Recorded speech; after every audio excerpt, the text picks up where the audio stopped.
barrio, gracias a todos quienes están conectados a través de 95.3 FM en todo Quito y también en el noroccidente de la provincia, 94.5 FM. Estamos en Facebook, estamos en YouTube y en Twitter transmitiendo en directo esta mañana. Empezamos un nuevo día en el marco del paro nacional, es el 18º día de movilizaciones. Ayer en la noche el ministro de Gobierno, Francisco Jiménez, anunció que volverán a las mesas de diálogo con la CONAIE con la mediación de la Conferencia Episcopal Ecuatoriana. Así es que vamos a revisar qué fue lo que dijo el ministro de Gobierno, Francisco Jiménez, después de que la CONAIE había oficiado a la Conferencia Episcopal Ecuatoriana, pues pidiéndoles que sean los mediadores y los gestores del diálogo entre el gobierno y esta organización, este movimiento indígena. Hemos decidido aceptar el proceso de mediación que ahora va a impulsar la Conferencia Episcopal Ecuatoriana, que será la que determine la metodología, los actores, los representantes y los temas en cuestión para que podamos llegar a una solución definitiva en este conflicto. No queremos poner condicionamientos, pero exhortamos a todas las partes en conflicto que en función de la aceptación que ahora ha dado el gobierno a esta mediación, no se produzcan más brotes ni actos de violencia, ni durante la noche, ni durante las tempranas horas de la mañana, porque eso podría eventualmente también complicar que este proceso de mediación avance.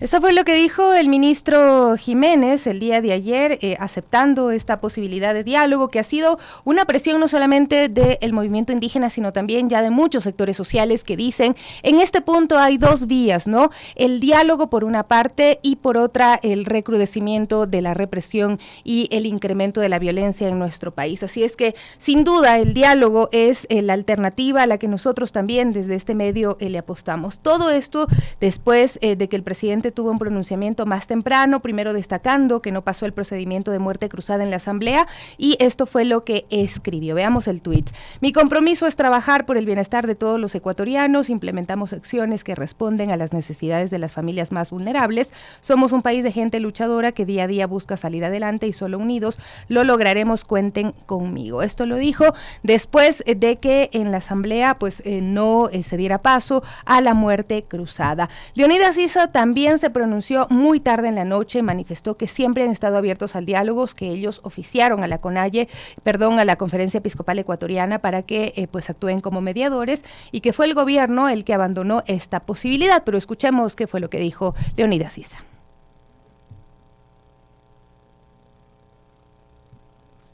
Bueno, vamos a repasar precisamente lo que había dicho Leonidas Issa. Él dijo que habían estado abiertos al diálogo, el que había abandonado la mesa fue el gobierno. Sin embargo, también ha manifestado que le sorprendían estos cambios de posición de parte del gobierno. En un punto están, después no están, además de que le sorprende la postura del ministro Jiménez y por otro lado la postura del ministro Carrillo, que sigue incrementando también la represión en algunos puntos. Ha dicho que pide que haya un ambiente de pacificación en este momento también y que tienen esperanzas de que este diálogo pueda tener resultados, que eso es lo que han apuntado. Diálogo sí, pero con resultados, porque vienen más de un año dialogando y generando esta oportunidad de que el gobierno dé respuesta a las necesidades de los movimientos indígenas. Ayer también hubo reportes de varios sucesos, ¿no? Ayer hubo reportes como a las 7 de la noche los vecinos del sector de Calderón alertaban que la policía estaba dirigiéndose a esa zona. Pero vamos a ver este video, primero vamos a escuchar lo que dijo ayer Leonidas Issa. Una actitud bélica, jamás.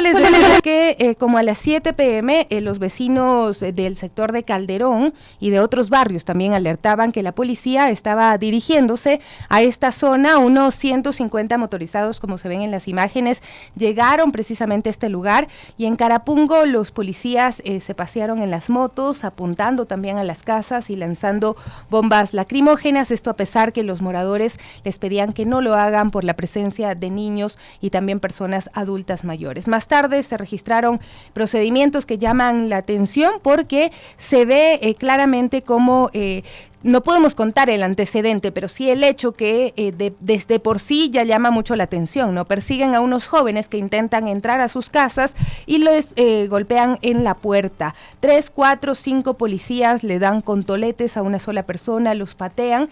Consultamos a la Policía Nacional en su chat informativo si este es el procedimiento autorizado, pero no ha habido una respuesta a esta pregunta que planteamos desde este medio para saber si es que esos son los procedimientos que están autorizados, que vengan en manada los policías y le caigan a toletazos a una persona que ya está en el piso y que pues evidentemente no logra cómo defenderse, ¿no? Pero otro hecho que marcó la jornada de ayer fue la toma de las antenas de Piciurco en Tungurahua, ¿no? La comunidad indígena acudió a tomarse las instalaciones de estas antenas, dejando fuera del aire a varios canales de televisión y repetidoras de esta zona. En relación a este hecho, el comandante de policía escribió: en relación a la toma violenta de las antenas repetidoras de Pilisurco, he dispuesto intervención inmediata de las unidades de caballería, investigativas, inteligencia y táctica. Se verifica posible uso de maquinaria de gobiernos locales de Tungurahua. Esas son las palabras como ha respondido el comandante de policía a este hecho. Varios medios de comunicación también han sido agredidos, tanto medios tradicionales como medios comunitarios, por parte de manifestantes, lo mismo por parte de la policía, que les han quitado el material que venían grabando, les han maltratado, les han dado con los toletes, y esta es la situación conflictiva que vive nuestro país. Por eso nosotros queremos pues ahondar en ese pedido, en esa solicitud de que el diálogo se instale urgentemente, de que no pase un día más sin que existan respuestas y soluciones a estas demandas y no se permita que la violencia siga escalando. Las 9 de la mañana con 12 minutos, 9 con 12 minutos. Amparito Romero en instantes nos tiene también el reporte de noticias de lo que está ocurriendo a esta hora en la capital, en la provincia, y algunos datos también que pues nos alertan de cuál es la situación en el tema de la pobreza en nuestro país. De alguna forma tiene un origen, este reclamo social nace de algo, nace de pues necesidades insatisfechas, y ahí en ese sentido Amparito ha recolectado algunas cifras que nos parece pertinente aportarlas también para el debate. ¿Cómo estás, Amparito? Buenos días. ¿Cómo estás, mi Sofi? Un abrazo, buenos días, y también para nuestra Warmi Denise, que ya se está movilizando al lugar donde las papas queman, como dirían. Un saludo muy especial para todas las Warmis y para esos lindos guambras que ya se están conectando a nuestra señal. Así es, mi Sofi, en este contexto del paro nacional, con tanta información rodando por tantas redes sociales, creo que es importante delimitar cuál es la realidad de nuestro país. Por ahí en producción está Patito Pinos y Estevitan, para quien pedimos también un saludo muy especial, y también voy a aprovechar este momento para darle un saludo para Carlitos Valenzuela, un conductor de Transpululagua, una persona súper linda que el día de hoy me ayudó transportándome y supo manifestarme toda la situación que ellos viven desde el sector de los transportes livianos, mi Sofi. Así es, bueno, que estuvieron presentes también en movilizaciones en días pasados, ¿no? Sí, correcto. Bueno, y avanzamos con la información, mi Sofi. Estadísticas apuntan que las personas que logran cubrir la canasta básica del gremio, del porcentaje de personas que son indígenas que logran cubrir la canasta básica son apenas el 16.9%. Los mestizos y blancos llegan hasta el 40.1%, montubios 24.7% y gente de origen afroecuatoriana 27.9%. Una realidad muy dura, y vemos que sí, en etnias esto sí afecta bastante. Por ejemplo, el porcentaje de personas que perciben menos de $85.60 mensuales Entre mestizos y blancos es el 31%, afroecuatorianos 29.1%, montubios 21.8% e indígenas 59.1%. Vemos que es la gran mayoría. Estamos hablando de la pobreza en nuestro país, cómo está presente y pues estas realidades no pueden ser invisibilizadas, ¿no? El reto está en poder visibilizar esto, ¿no? En poder exteriorizarlo, en que la gente sepa la realidad en lo que está pasando, en hablar de los problemas. Y pues ya más adelante vamos a hablar con unos expertos en mediación y diálogo, Amparito, precisamente para que nos cuenten cómo debería darse un diálogo efectivo que pues produzca el entendimiento y luego más adelante los acuerdos. Por supuesto, mi Sofi, y como uno de los 10 puntos en las exigencias de la CONAIE y confederaciones indígenas es también el presupuesto para la educación. Te cuento que las personas entre 19 y 29 años, el porcentaje de estas personas que alcanzan el nivel superior de educación, entre los indígenas solamente llega al 13.6%, entre los montubios 14.7%, mestizos y blancos 32.2% y 17.3% en afroecuatorianos. Vemos que todos han bajado de manera radical y en realidad las personas que se ven más afectadas son los sectores más sensibles. Así es, los que menos oportunidades o acceso a oportunidades tienen, Amparito. Importantes estos datos que tú estás mencionando, creo que debemos tenerlos siempre presentes. Sí, mi Sofía, no es solamente una realidad ni queja ciudadana en general, estamos hablando con datos reales, ahí podemos ver la fuente, ¿no? Que es Endemu de 2021, y sabemos que en este año toda esta situación se ha recrudecido aún más. Así es. Por ejemplo, mi Sofi, el nivel de pobreza extrema, estamos hablando de personas que perciben menos de 48.24 centavos al mes. A dólares al mes. Perdón, discúlpame, sí, a dólares. Entre el grupo de indígenas es del 43.4%. Es una cifra realmente alarmante. En el sector montubio, de 3.6%. En el sector afroecuatoriano, un 11%. Y las personas mestizas y blancas, un 5.6%. Imagínense vivir con $45 al mes. Y estamos hablando de personas, de familias, de niños que también están pues pasando una situación en este marco de la desnutrición crónica infantil, y esto no debe ser invisibilizado. Estos aspectos deben estar presentes siempre en el debate. Cuando hablemos de las protestas hay que hablar de cómo surgieron, ¿no? Y cuando hablemos también de la necesidad de que el gobierno atienda estas demandas inmediatamente y que la vía de solución de este conflicto sea el diálogo, Amparito. Correcto, mi Sofi. Recordemos que según la UNESCO, el nivel de desnutrición infantil en Ecuador es alarmante. Están en una campaña precisamente por esto, porque hay personas en el quintil del 20% más pobre que del sector indígena alcanzan cifras del 42.6%. En desnutrición crónica. En el nivel, en el quintil de pobreza más alto. Okay. Y por ende, esto sí tiene que ver con la desnutrición infantil, porque recordemos que siempre los sectores más afectados son niños, personas de tercera edad, lastimosamente mujeres. Y por supuesto en este sector también tenemos montubios que alcanzan este porcentaje del quintil más pobre, el 26.8%, en afroecuatorianos el 28.7% y en mestizos y blancos es el sector menos afectado en 16.2%. Hay que preguntarnos por qué. 9:18 minutos, rápidamente un repaso de lo que ocurre en la capital. AMT Quito dice, se habilitan 2 carriles en la avenida Simón Bolívar en sentido sur-norte. Esto debido a que anteriormente, hace unas horas, estaban dando trabajos en la vía en el sector de Gualo y se registraba un cierre total de la calle 12-9 desde el redondel de Gualo. Ahí, embrague, por favor.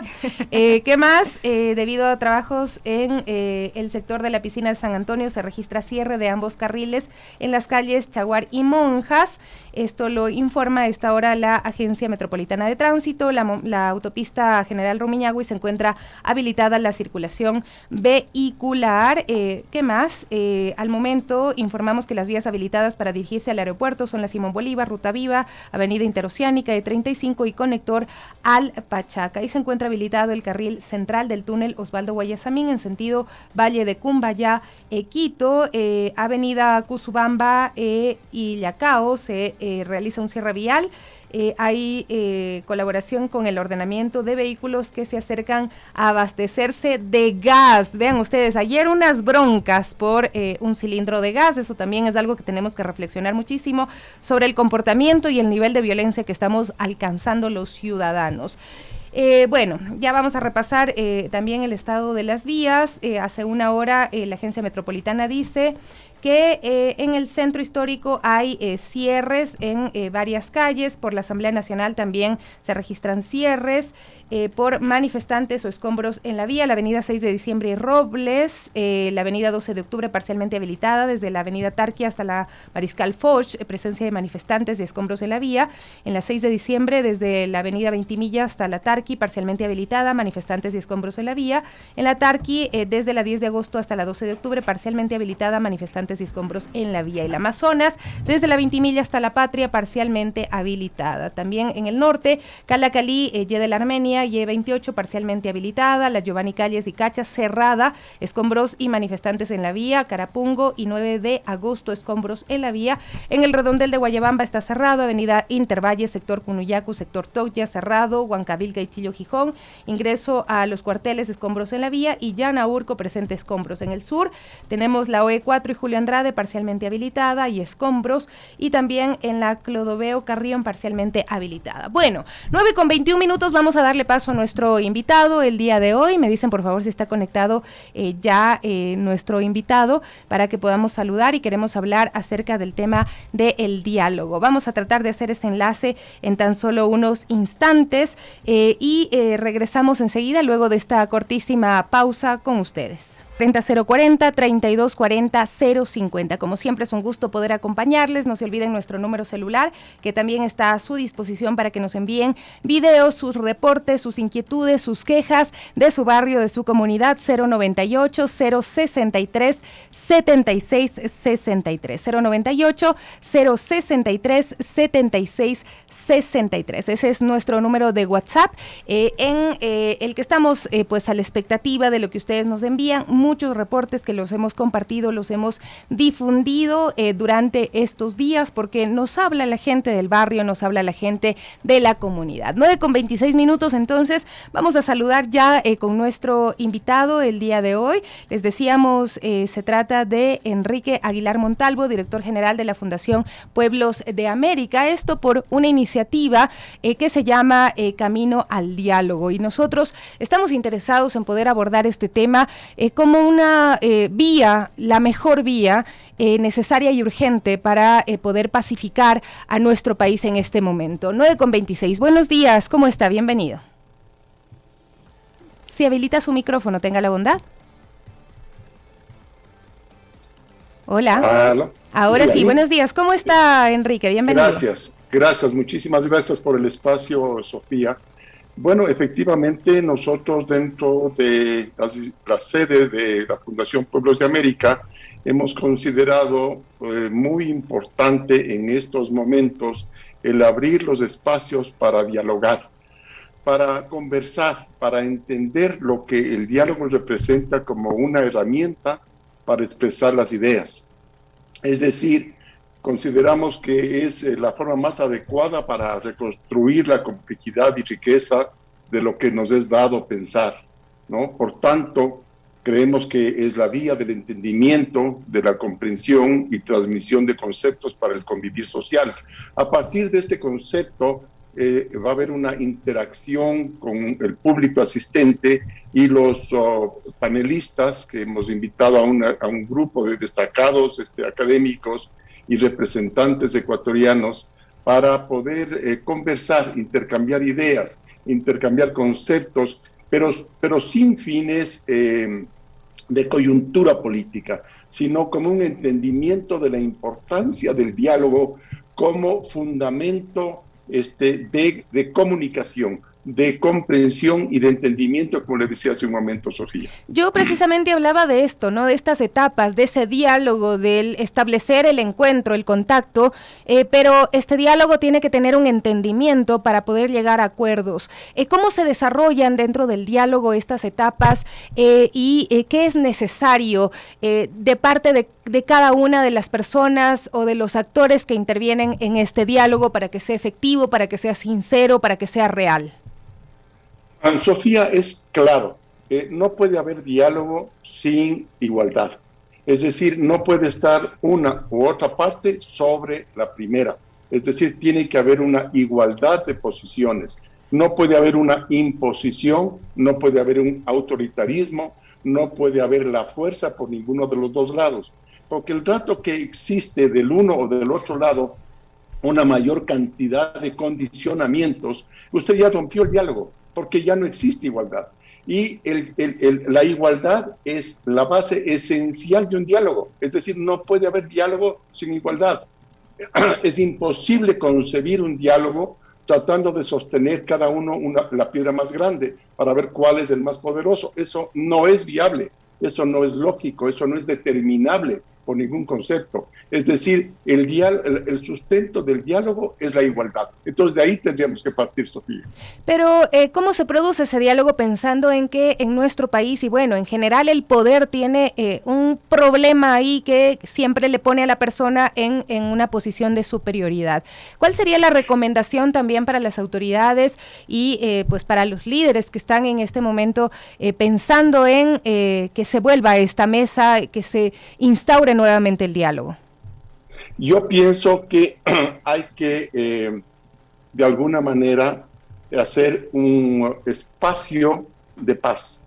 Creo que hay que hacer un llamado de paz, de detener por un momento de lado y lado cualquier confrontación, cualquier posible confrontación. Un momento de paz, como internacionalmente se han dado en muchísimas circunstancias, aún de peores situaciones, inclusive bélicas entre territorios y lugares. Un momento de paz en donde de lado y lado exista la predisposición, primero, de tratar de entender. Para entender hay que respetar, es decir, entender y respetar la posición del otro. ¿Qué pasa cuando intervienen tantos actores? Porque lo que hemos visto es algunas posiciones pacificadoras, pero por otro lado hay actores que siguen en esta tarea de pues avivar la llama y pues parece que hasta se disfrutara cuando está ardiendo el país. Así es, efectivamente, es que son lamentablemente cuando el país está candente, cuando hay un problema social que no es de ahora, y eso tenemos que aclararlo porque todos sabemos que esto es histórico. Esto, Sofía, en realidad, si nos remontamos, tiene siglos de historia, no años, tiene siglos de historia. La imposición española fue tan radical que estratificó las sociedades ecuatorianas, estratificó a las sociedades de la Nueva España, en realidad, creando la base de los criollos, creando la base de los mestizos, creando la base de los cholos, creando la base del indigenismo. Es decir, estratificó con tal pronunciamiento que le fue difícil después rescatar a los grupos desposeídos para integrarles en una sociedad afín, común, pedagógica, de oportunidades similares a las que ellos tenían. No se olvide, Sofía, que en la época colonial ni los españoles nacidos en España no reconocían como españoles a los criollos. Los criollos, siendo de padre y madre española, pero nacidos en América, eran distintos a los españoles. Entonces, a partir de esas estratificaciones tan rígidas, es imposible cohesionar los grupos sociales. Entonces, remontémonos un poco a la historia y a partir de esa historia vamos a tratar de crear mecanismos, herramientas que nos permitan entender la pedagogía del respeto, la pedagogía de cohesionar los grupos sociales, darles la oportunidad que con justicia Hace muchísimos tiempos se les debió haber dado para poder integrarse a un sistema educativo, a una igualdad de oportunidades. Si eso hubiera ocurrido, no estaríamos en la situación que hoy día estamos. Es decir, ha habido una cierta desplicencia, un cierto hacerles a un lado a ciertos grupos desposeídos. Y creo que eso tarde o temprano termina en lo que hoy está ocurriendo. Y sobre ese caballo se montan grupos subversivos, grupos que no son los mejores para una sociedad, en donde a río revuelto van a pescar lo que les conviene. Entonces, fíjese usted la cantidad de elementos y la complejidad del asunto. Yo decía aquí también, sin querer buscar culpables, hay que también entender cuáles son las responsabilidades que se han dejado de asumir en algunos puntos. Por ejemplo, hay una Secretaría de Pueblos y Nacionalidades que de alguna forma no ha estado a la altura y no ha atendido el llamado urgente de sus comunidades, de los pueblos a los que se supone debería representar y o atender con política pública o exigir la política pública para estos sectores, ¿no? Porque parecería que hay un desconocimiento también profundo de la organización social indígena, eso que usted está mencionando, porque como este país es pluricultural, pues los pueblos indígenas tienen la justicia indígena, tienen su propia organización, tienen sus propios líderes, y eso en parte parece que se desconociera desde el Estado. ¿Y cómo se podría mejorar esa relación y ese conocimiento? Bueno, yo pienso que todas las, digamos, las normas y principios, llamadas, entre paréntesis, leyes regionales, culturales, primero deben estar integradas dentro de de una gran constitución que es la que nos abarca a todo el país. No podemos tener leyes independientes o fuera de la regulación universal del país. O sea, nadie puede estar fuera de una gran ley ecuatoriana. Todos tenemos que estar integrados con ese respeto a la autoridad creada a través precisamente de una política de diálogo que es, en definitiva, la Constitución. Entonces, el rato que exista una confrontación, porque yo trato de imponer una ley determinada, porque así se rige, entonces estamos también creando la confrontación. Las leyes son internas, las leyes son de la comunidad. Es igual que en la casa, en los hogares. Vamos a tener nosotros leyes para los hijos, leyes para los nietos, leyes y normas y principios que van a requerir en nuestro hogar. Pero esos no pueden estar, esas leyes, por fuera de las leyes universales. No puede existir una confrontación contra las leyes nacionales. Es decir, tienen que estar integradas dentro de, porque estas leyes son internas, son las que rigen esta pequeña célula social o comunitaria. Sin embargo, el reconocimiento de los liderazgos es importante, ¿no? Indiscutible. Es decir, no solamente eso, sino es el reconocimiento a la historia, a la sabiduría, al conocimiento ancestral. Esa es una parte importantísima que destacar. Pero, por favor, no confundir, Sofía. O sea, el respeto a la condición del ser humano ante todo.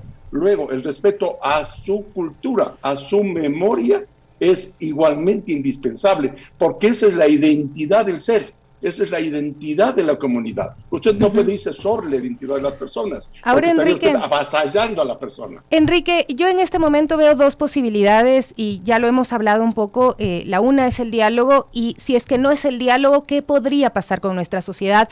Tomando ejemplos de sociedades en las que no se ha podido instaurar el diálogo efectivo. Es que mire, lamentablemente cuando el diálogo no existe, surge la tiranía. Surge el autoritarismo, surge la violencia impositiva. Es decir, de alguna manera, el cuerpo gubernamental empieza a dictar ya normas rígidas de violencia y de represión. Entonces, ¿qué se produce? Las guerras civiles. Es decir, si usted ve la historia de nuestros propios pueblos, va a encontrar que precisamente esto ha sido un devenir en violencias que han terminado en revoluciones, como el caso de la Revolución Mexicana, que se da precisamente a principios del siglo XX por una falta de equilibrio, una sobreexplotación al ser desposeído, al campesino. Entonces, obviamente, la persona reprimida que no tiene igualdad de posiciones sociales ni económicas, es sometida por una autoridad. Al ser sometida por una autoridad y no poder levantarse para tener una voz que le represente, pues va guardando un sentimiento de rechazo hacia su propia identidad, a su propio ser, que va incrementándose y termina precisamente cuando surge un líder que abarca esos sentimientos de la comunidad, surge la violencia, pero una violencia despotricada, una violencia que termina en estallido, que culmina en una explosión social. Y la represión, por el otro lado, se convierte también en un choque social que puede concluir en una guerra de sangre que nadie quisiera y que todos tendríamos que lamentar. Entonces, por favor, ¿estamos Sofía, a tiempo de evitar eso? Absolutamente, pero absolutamente. Yo creo que hay que hacer, por favor, un llamado a, si usted quiere decirlo de estos términos, un llamado a una paz momentánea, a una paz, llamémosle el minuto de la paz. Vamos a convertir esta frase de el minuto de la paz. Pidamos ese minuto de la paz, que se entendería que hoy, a partir de la nueva posición que tienen las partes de dialogar a través de la iglesia, ese minuto de la paz sea el que permita que todos hagamos el silencio. Llamémoslo el minuto del silencio, en donde nadie se mueva, donde nadie opine, donde nadie comente, donde no exista violencia. Reprimamos de alguna manera o alejemos de alguna manera a los oportunistas que se pueden aprovechar del caos, y que usted sabe, Sofía, que todo el país conoce que existe un vandalismo que está infiltrado, que está buscando precisamente el caos. Nosotros vamos a tratar de rechazar, de alejar a esos movimientos, y vamos a tratar de que la sabiduría en este minuto del silencio, en este minuto de la paz, sea el que prime para que pueda surgir la idea, para que pueda surgir la reflexión, para que pueda surgir el diálogo. Entonces, el diálogo es la herramienta y la única herramienta que puede llegar a convertir la situación pacífica. Me parece importante y me parece necesario que hagamos ese compromiso, porque todos estamos con los ánimos muy crispados, ¿no? En este momento, y lo hemos visto ya en posiciones también extremas, policías actuando abusivamente, personas manifestantes que tienen infiltrados que pues también generan violencia y empiezan a pinchar las llantas de los autos, impiden el paso de ambulancias y demás. Quienes están opinando en sus casas se ponen en la posición de pero empiezan ya con cosas racistas. En Cuenca vimos que vinieron en motos a asustar a las mujeres que estaban bordando como forma de protesta. Entonces empiezan a surgir estas formas tan radicales y son posiciones pues pequeñitas de cada uno que parece que no hicieran daño, pero se van sumando y van generando ese estallido que no queremos. Así es que yo creo que es importante sumarnos a ese llamado que usted hace, de callarnos un momento, de esperar a que se pueda generar este diálogo y a estar abiertos con mente, corazón, espíritu a lo que pueda ocurrir en esta posibilidad que tiene el Ecuador de no caer en algo peor, Enrique. Y sobre todo, Sofía, creo que de lado y lado, y todas las personas que tenemos conciencia de la situación y que amamos el país y que vivimos en el país, tenemos por responsabilidad ante nuestra sociedad, ante nuestros hijos, tenemos la responsabilidad de hacer a un lado el vandalismo y a los grupos infiltrados. Es de lado y lado que tenemos que rechazar, porque yo no creo que exista una persona consciente que quiera el caos para su familia, para sus hijos, para sus hijas, que no puedan salir a la calle porque les esperan unos vándalos afuera para asaltarle a una hija. Eso creo que nadie lo quiere. Entonces, por favor, creo que de lado y lado tenemos que rechazar esa injerencia de violencia, de lado y lado, porque estamos ante una comunidad representada por un grupo indígena que tiene una sabiduría, Sofía, una sabiduría milenaria, no es algo improvisado, no son personas que respondan de manera desarticulada a un pensamiento. Es, creo yo, precisamente la reducción de un concepto sumamente valioso, que es el que tenemos que rescatar de estos grupos indígenas, porque la sabiduría ha sido parte, digamos, integral de su desarrollo. Y eso es lo que tenemos que respetar, eso es lo que tenemos que entender, y eso es a lo que tenemos que ser flexibles, para que de alguna manera pueda existir ese diálogo, ese entendimiento, esa reflexión, y sobre todo, como les decía, esa igualdad, Sofía. Muchísimas gracias por acompañarnos el día de hoy. Bueno, el día sábado, entiendo, es este encuentro, ¿no? Camino al diálogo. Hay varios participantes, mediadores internacionales incluso, que estarán dando su posición y su aporte también para que se pueda construir, no solamente en este tema, sino en muchos otros también, ese diálogo, Enrique, para despedirnos nada más. Sí, gracias, Sofía, le rectifico, es el día viernes a las 6:30 de la tarde, en la sede de la Fundación Pueblos de América, pero sí, aclarando una vez más, por favor, no, la temática no es la coyuntura social, porque eso sería crear conflicto, es el análisis riguroso de lo que implica el diálogo, es decir, es la conceptualización del término diálogo, es la filosofía del diálogo, es la dialéctica del diálogo lo que vamos a tratar. Pero es y importantísimo. Las personas que están invitadas, por supuesto, porque es lo que primero tenemos que entender. Si no entendemos ni siquiera lo que es el diálogo, ¿cómo podemos dialogar? Tenemos que entender la filosofía del diálogo, el concepto, el término, lo que esto implica. Y eso es la reflexión que nos van a dar los integrantes de este panel, representados por un grupo importantísimo de intelectuales. De manera que no se lo pierdan, creo que todos van a ser muy bienvenidos. Por favor, con el minuto del silencio, con el minuto de la paz, permitamos que se introduzca la reflexión, el intercambio de ideas y que lleguemos finalmente al término de la violencia, Sofía. Muchísimas gracias por acompañarnos el día de hoy. Enrique Aguilar Montalvo, director general de la Fundación Pueblos de América, el diálogo como primera opción para resolver conflictos, ojalá y pues sea esta la vía hoy por hoy en nuestro país. Yo preguntaba el fin de semana, esto se pudo evitar y bueno, ojalá el diálogo hubiera empezado antes. Son las 9:45. Vamos a continuar, tenemos a nuestra compañera Denise Herrera, quien está en el seminario mayor junto a Andrés Vela a través de la vía telefónica, porque hay mala señal, me dice, en este sector, no hemos podido conectarnos a través de imagen, pero sí es importante conocer cuál es el ambiente acá, quiénes están presentes y qué se espera que ocurra el día de hoy, Denise. Hola, mi Sofi, ¿cómo estás? Qué gusto saludarles a esta hora, conectarnos con todas las Warmi. Así es, ahora yo me encuentro justamente en el auditorio de la parroquia de la Santísima Trinidad, aquí donde se dará este primer nuevo encuentro entre las autoridades del gobierno y las diferentes delegaciones del movimiento indígena, de la Confederación de Nacionalidades Indígenas. Recordemos que esto se dio a raíz de que hubo un pronunciamiento de la Iglesia Episcopal, una solicitud que hizo particularmente la CONAGI y que ahora el gobierno ha accedido. No hay buena conexión, Fabi, porque entramos a la sala, también los protocolos, las directrices que hacen desde la iglesia también es bastante directo. La verdad es a veces un poco difícil poder ingresar a los auditorios con la cantidad de medios de comunicación que ya están presentes y que además también como que se congestionan las redes, el internet. Entonces nos han pedido que no podíamos hacer la transmisión desde los exteriores para poder mantener el orden y por ello no nos pudimos conectar por el internet.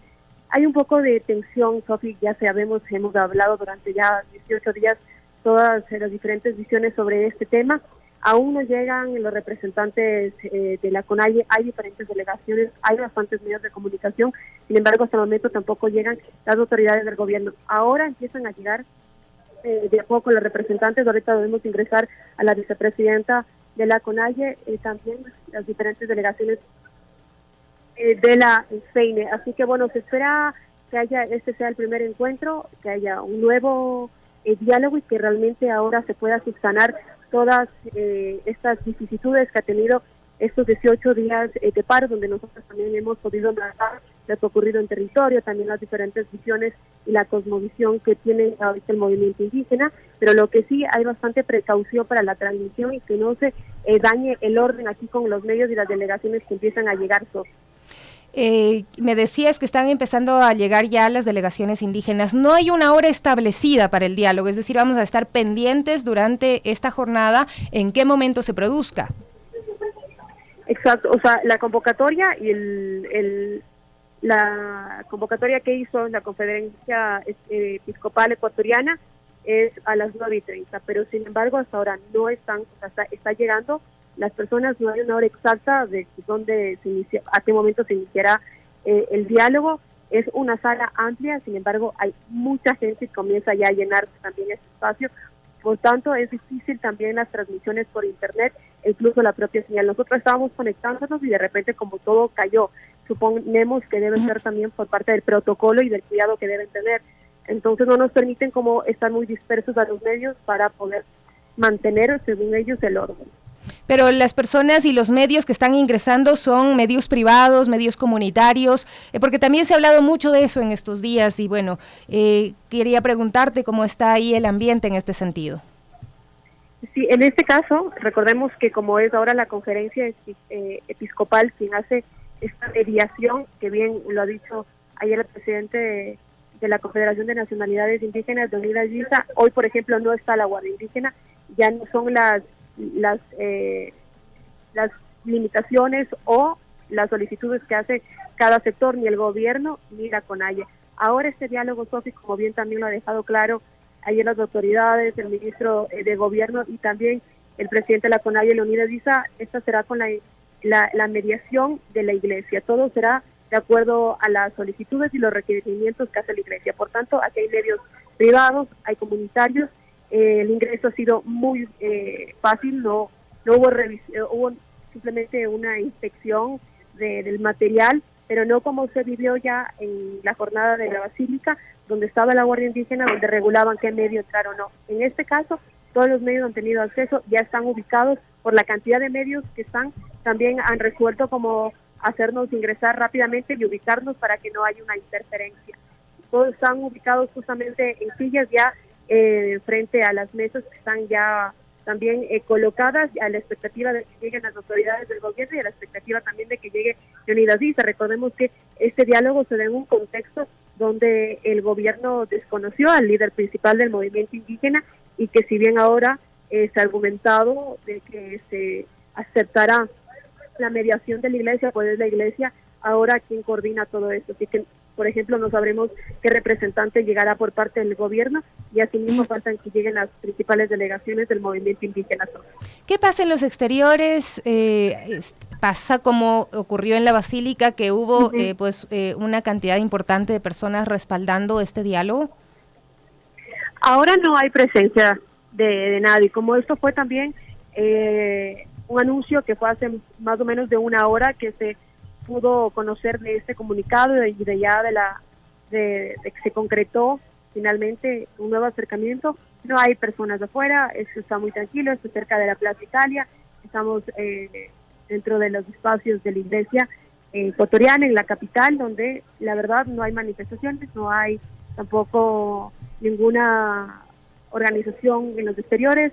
Esto se da también en medio de convocatorias, recordemos, de las organizaciones de estudiantes, otras delegaciones indígenas que también iban a partir desde la Universidad Central, otras desde la Casa de la Cultura, manifestaciones y movilizaciones que ellos han calificado que hoy debería ser una jornada pacífica, así que bueno, este punto vendría a ser como otro punto de encuentro, pero sin embargo no hay personas afuera. No sé si eso será una disposición, pero en este caso solo hay prensa y en los exteriores se siente mucha tranquilidad. No hay como lo que ocurrió en la Basílica, que incluso había una vigilia hasta que se retome nuevamente el diálogo. Perfecto, Denise, muchísimas gracias. Estamos atentos, ojalá pues más adelante se pueda establecer esa conexión a través de video también para que podamos ver lo que ocurre. Nos has pasado ya algunos reportes que los estamos compartiendo con nuestros amigos. Se ve cómo esa sala pues se va llenando y empiezan a llegar también las delegaciones indígenas del gobierno. Todavía no se sabe quién será que esté presente durante esta jornada de reinstalación del diálogo en la capital, en el Seminario Mayor, un diálogo que será guiado por la Conferencia Episcopal Ecuatoriana. Son las 9:52, ahí estábamos con Denise Herrera, nuestra querida Warmi, que también nos acompaña en esta mañana, y también quiero compartirles esta invitación, ¿no? Porque en el marco precisamente de esos llamados a la paz, de esos llamados a una protesta y pacífica, se hace un canto por Ecuador y está siendo convocado por artistas latinoamericanos, un concierto, dicen, apoyo al pueblo ecuatoriano, viernes 1 de julio, será transmitido a través de las redes sociales, la red Huipala, a las 20 horas, hora Ecuador, México, Colombia. Va a estar Ana Chauvin de Ecuador, Argentina, María Rose, Paraguay, Camilo Trejo, Colombia, Marifer, Latidos de la Tierra, Bolivia, México, Feminismo Comunitario, Tejido Chile, Álvaro Flores, Bolivia, La Banda Flotante Uruguay, Nina Uma, Bolivia, Fabio Castro, Brasil, Mario Ramírez, Bolivia. Así es que si quieren seguir a través de las redes sociales también este concierto, un canto por Ecuador, será el día de mañana a partir de las 20 horas, hora de Ecuador. Está el anuncio ahí en pantalla para que lo vean, para que puedan conectarse a la red Huipala, que va a ser la que transmitirá precisamente este concierto. Hay voces que se suman por la paz, voces que piden que pare también la represión policial, voces que piden que haya calma de parte de los manifestantes en la forma de expresar sus inquietudes, sus quejas, sus demandas, y ese llamado a la paz que está presente. Sin embargo, creo que es importante que se hable de cosas que han ocurrido y que es necesario que también se hablen, ¿no? Quienes están haciendo la cobertura, pues han tenido dificultades, la prensa, tanto la prensa tradicional como los medios comunitarios, han recibido ataques de lado y lado, la policía ha agredido, ha quitado equipos a las personas de medios comunitarios, los manifestantes han lanzado piedras también a los medios tradicionales, varios ataques a distintos periodistas, y esto no le hace bien al país porque no se puede controlar el relato. Es necesario que se pueda juntar, pues como en un rompecabezas, las piezas de todo lo que está ocurriendo a nivel nacional, y que se pueda contar desde los dos puntos de vista, que si usted ve 6 y el otro 9, bueno, se pueda ajustar y se pueda por lo menos tener las dos visiones. Es más sano que tener una sola visión de los hechos. Así es que el llamado siempre es a que se permita que la prensa pueda realizar su trabajo, a que se brinden las facilidades, y que si es que tenemos algo que decir, lo pidamos también amablemente y expresemos esta necesidad de poder hacer nuestros planteamientos y que sean replicados en los medios de comunicación. Pero yo sí quiero compartirles algo que a mí pues me generó pues muchísimo dolor, que es parte de lo que ocurrió el viernes anterior, ¿no? En la Universidad Central del Ecuador, en esta zona de paz. Y ahí hay un reporte de una periodista, una fotógrafa, que dice lo siguiente a través de su red social Instagram. Dice: hay veces que uno no puede elegir sus batallas. Nunca me imaginé tener que usar un chaleco antibalas. Nunca me imaginé que olvidarme una botella de agua con bicarbonato me generaría tanta angustia. Nunca me imaginé tener que fotografiar a gente herida en las calles. Para los que conocen mi trabajo, quizá les resulte chocante ver estas imágenes en mi feed, y créanme, para mí también lo es, pero en este caso creo que son necesarias, y a continuación explico las razones. ¿De qué se trata? Les cuento ahora de qué se trata esto. El día de ayer, dice, sábado 25 de junio de 2022, en una comparecencia ante la Asamblea Nacional, la socorrista Joyce Soto contó que durante su labor en el paro recibió a niños que fueron atacados con perdigones por las fuerzas estatales y que ahora necesitan ayuda psicológica por los traumas causados. Además, expresó su preocupación por el exceso y uso irracional de la fuerza. Por mi parte, puedo añadir que yo también vi a menores de edad siendo resucitados después de haber sido atacados violentamente por esas mismas fuerzas del orden.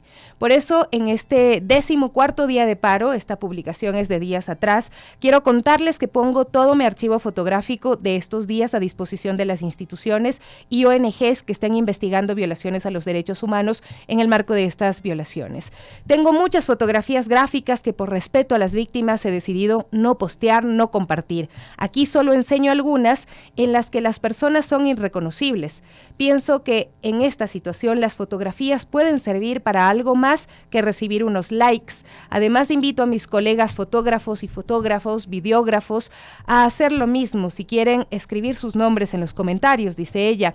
Una de las cosas que más miedo me da es que cuando acabe todo esto y la vida siga como antes, nos olvidemos de los heridos, de los muertos y de la historia, y así como en octubre de 2019 los acusados de crímenes de lesa humanidad se vayan a vivir a sus nuevos domicilios en Estados Unidos. Esto es lo que escribe esta fotógrafa en redes sociales, esta publicación que les estamos compartiendo ahora mismo y que yo la tenía pues guardada, archivada desde hace unos días y no había podido compartirla porque realmente es muy fuerte.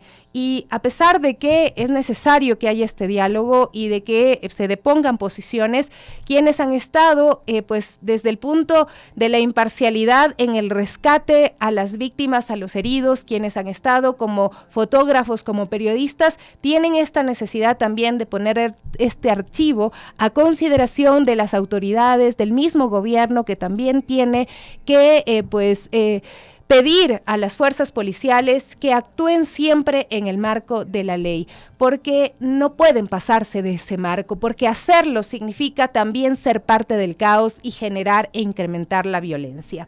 9:59 amigos, amigas, yo me despido ya, les agradezco a todos quienes nos envían el día de hoy sus mensajes en nuestro número celular que está a su disposición, apúntelo, tenga guardado este número para cuando tenga alguna inquietud, queja de su barrio o quiera contarnos lo que está pasando, lo que está viviendo usted el día de hoy. 098-063-7663, 098-063-7663. Les envío un abrazo fuerte, las Guarmis del Barrio vuelven el día de mañana. Gracias a todo este equipazo que está acá en la radio.